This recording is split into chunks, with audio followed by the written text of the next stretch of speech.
of mud. Eleanor Bennett pulled her thin shawl tight and kept walking, even as hunger twisted her stomach. At 23, she had already learned how fast hope could disappear. Her father had been a country doctor in Pennsylvania, and she had worked beside him since she was a girl. After his death, she came to the city believing skill and honesty would be enough. They were not. 2 weeks without work, she whispered, counting the last coins in her purse. By morning, her landlady would throw her out. Carriages rushed past her on Fifth Avenue, splashing dirty water onto her skirt. Wealth moved around her like she did not exist. She stopped beneath the glow of a grand townhouse, drawn by raised voices at the entrance. 2 footmen were carrying a tall man down the steps, his face pale, his jaw clenched in pain. "Someone fetch Dr. Harris," an older butler shouted. "He left for Boston this morning," a footman replied. "He will not return for days." The man being carried lifted his head. His gray eyes were sharp despite the pain. "I will not wait," he said through his teeth. Before Eleanor could think, she stepped forward. "I can help. My father was a physician. I assisted him for years." The butler turned, shocked. "This is Mr. Alexander Weston, one of the wealthiest men in New York. This is no place for—" "Let her speak," Alexander said. His voice was strained but firm. Eleanor met his gaze. "I know what pain looks like. Please." After a long moment, Alexander nodded. "Bring her in." Minutes later, Eleanor stood in a bedroom larger than her entire attic room. Heavy curtains, thick carpets, and a massive bed filled the space. Alexander lay back as his coat and boots were removed, revealing a dark stain of swelling around an old bullet wound in his left leg. "War injury," he said. "From Mexico. It flares, but never like this." Eleanor worked carefully, her hands steady. She cleaned the area and prepared a poultice using supplies from his cabinet. The butler watched her like a hawk. "This needs continued care," Eleanor said once she finished. "There is infection. Daily treatment." Alexander studied her, the pain in his eyes mixing with interest. "What is your name?" "Eleanor Bennett." "And where do you practice?" She lowered her eyes. "I do not. Women are not allowed." He was silent, thinking. Then he said, "Stay here tonight. Care for me until morning. I will pay you $50. Her breath caught. $50 could change everything. "For how long, sir?" "One night. The pain worsens after dark. By morning it eases." The butler gasped. "Sir, the impropriety." "Leave us," Alexander ordered. Eleanor felt the weight of the moment. One night in a powerful man's private rooms could ruin her reputation. But hunger and fear pressed hard against her pride. "I accept," she said quietly, "but only for medical care." A faint smile touched his lips. "Of course." As night deepened, Eleanor was placed in a small room beside his. Food was brought, rich and warm, but her nerves stole her appetite. She listened to the silence, broken only by the distant sounds of the city. "Miss Bennett," Alexander called at last. She entered the room. Lamps softened the sharp lines of the space. He looked younger now, vulnerable, his dark hair falling loose. "The pain has returned." She examined his leg. The swelling was worse. She applied another poultice. "You have gentle hands," he said. "My mother used to tend my wounds herself." She smiled softly. "She sounds kind." "She died when I was 12. Fever." The best doctors could not save her. Eleanor paused. "I am sorry." Alexander watched her closely. "Call me Alexander," he said. "At least while we are alone." "That would be improper." He smiled faintly. "More improper than this." She stepped back, flustered, and finished her work. "Try to rest." The hours passed slowly. Near midnight, his skin burned with fever. Eleanor placed a cool cloth on his brow. "There is deeper infection," she said. "But I will not let it take you." He reached for her hand without thinking. "Please stay." She held his hand, surprised by how natural it felt. "I should prepare a stronger medicine," she said gently. As she worked, he spoke. I was shot leading men who trusted me. Sometimes I think I should have died there. You survived, she said firmly, and you will survive this. She helped him drink the bitter tincture. Eleanor, he murmured. Hearing her name on his lips sent a strange warmth through her chest. Dawn finally crept through the curtains. Eleanor woke stiff and exhausted in a chair by the bed. Alexander slept peacefully, his fever gone. You stayed, he said when he woke. Of course. He handed her a heavy leather pouch. Your payment. She took it, but the weight felt strange now. Would you return tomorrow? He asked. The treatment should continue. She hesitated, then nodded. Tomorrow evening only. As she left at dawn, whispers followed her from the servants. Outside, the city moved on like nothing had changed. But Eleanor knew it had. One night meant to save her from ruin had bound her to a man whose power could protect her or destroy her. And as she walked home with a fortune in her pocket, she could not stop thinking of the loneliness in Alexander Weston's eyes and how dangerously close it felt to her own.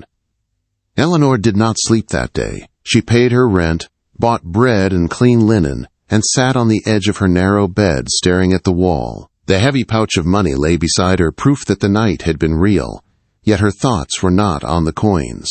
They returned again and again to the look in Alexander Weston's eyes when pain stripped away his pride. By evening, fear followed her back to the grand townhouse. The same elderly butler opened the door, his mouth tight with disapproval. Miss Bennet, he said coldly, Mr. Weston awaits you in the library. The library was warm and filled with firelight. Tall shelves rose to the ceiling, packed with books Eleanor had only dreamed of reading. Alexander stood near the hearth, no longer confined to bed. He leaned lightly on a cane, his limp present but controlled. You look stronger, she said, keeping her distance. Thanks to you, he replied. Please, sit.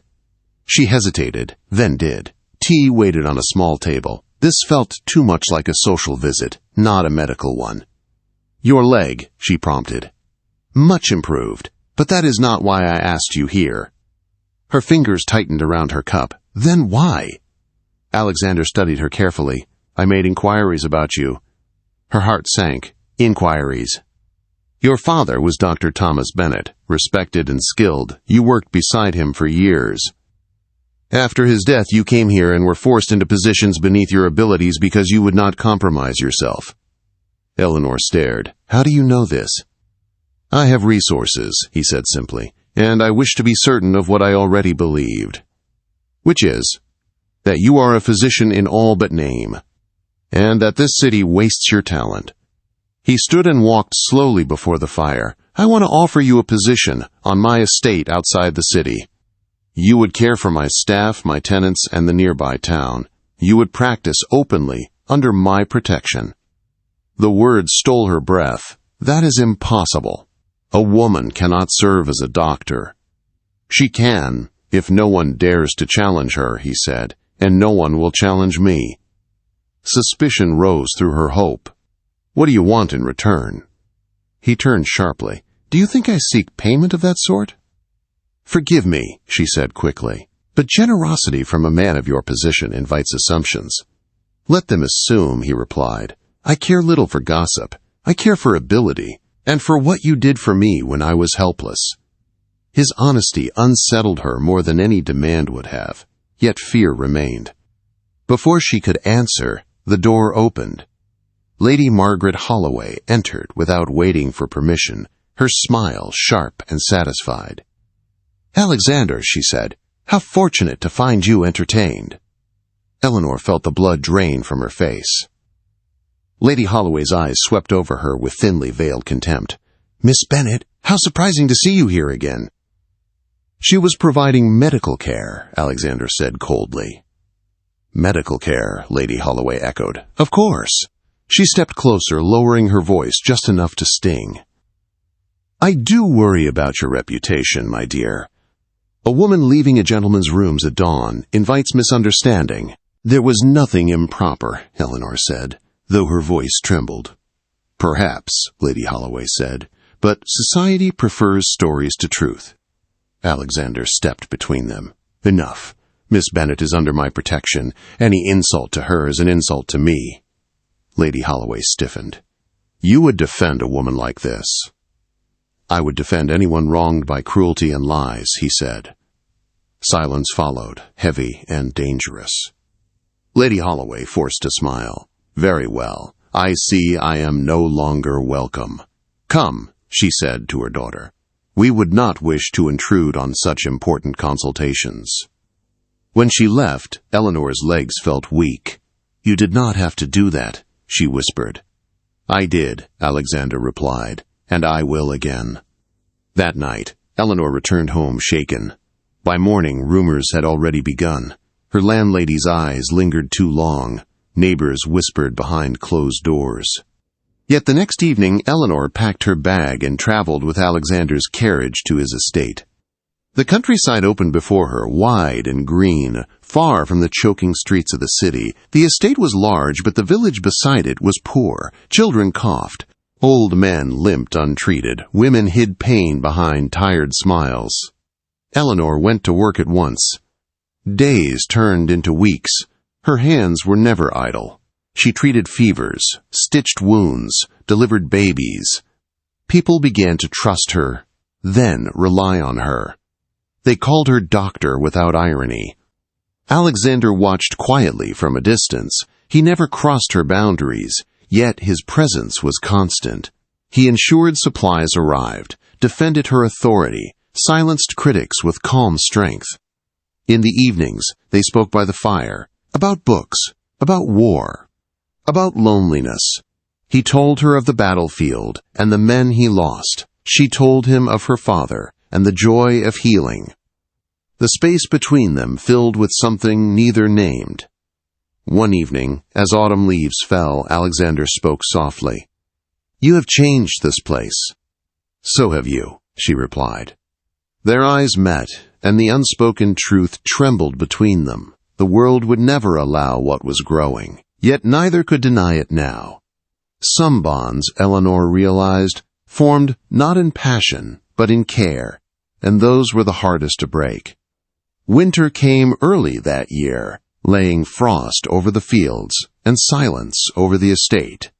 Eleanor moved through her days with purpose, her reputation now firmly rooted among the villagers. They no longer questioned her presence.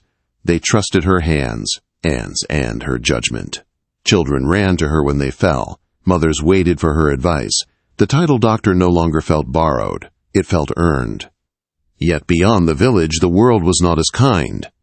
Letters began to arrive from the city, invitations wrapped in polite words and sharp intent. Whispers had grown louder. A duke employing a woman as a physician, a woman living under his protection. Society had noticed.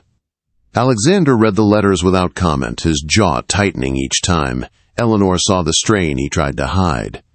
"You do not owe me this fight," she said one evening as they sat near the fire. "If this harms your standing, I will leave." He looked at her then, truly looked at her. "You are not a burden. You are the best decision I have made since surviving the war." She swallowed. Words like that were dangerous. Soon after, Lady Holloway arrived, unannounced.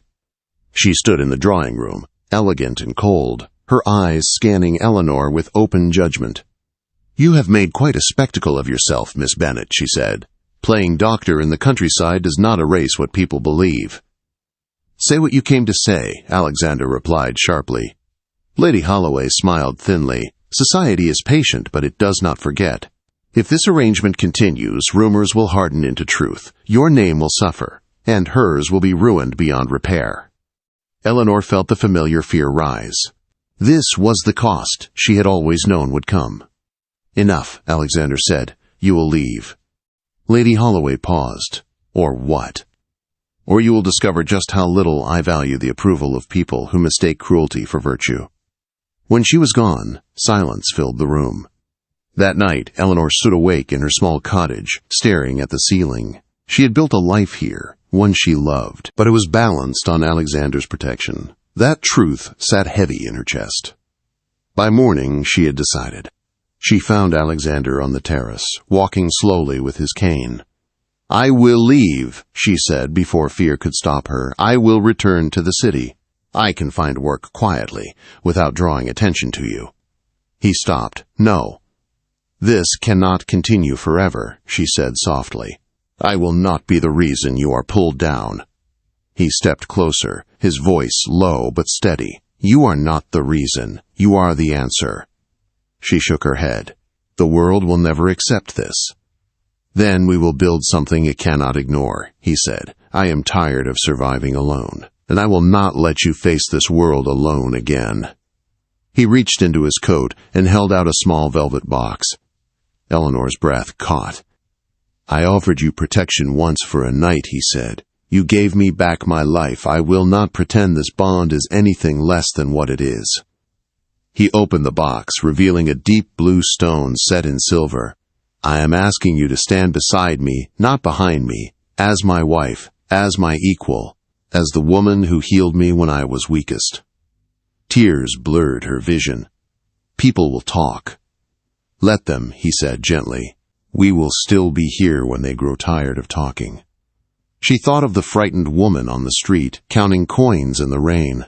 She thought of the children she had saved, the hands she had held, the man before her who had seen her worth before anyone else had.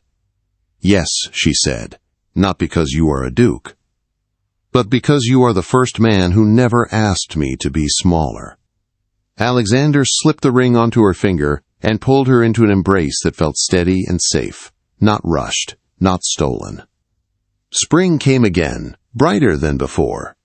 Eleanor remained the doctor of the estate. Alexander stood beside her without apology. Some doors closed. Others opened wider than they ever expected. And when people spoke of their story, they did not remember the scandal.